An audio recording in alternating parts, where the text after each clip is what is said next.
नमस्कार मित्रांनो, आज आपल्याकडे आलेली आहे 2015ची VDI model Swift diesel variant.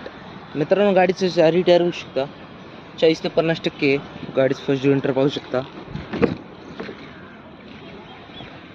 Manual gearbox आहे, पॉवर स्टेअरिंग आहे, पॉवर विंडो आहे, गाडीला साऊंड सिस्टम आहे.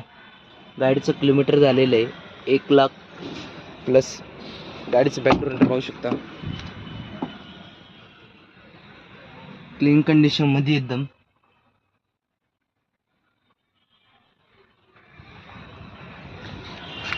मित्रांनो, गाडीचं प्राइस कोट केलेली आहे 5,25,000. नेगोशिएबल प्राइस आहे. गाडीवर लोन करून भेटेल. 2015ची सिंगल ओनर डिझेल वेरियंट गाडी. मित्रांनो, आपल्या चॅनल नसेल तर चॅनलला सबस्क्राईब करा आणि स्क्रीनवर दिलेल्या नंबरवर कॉल करा. धन्यवाद.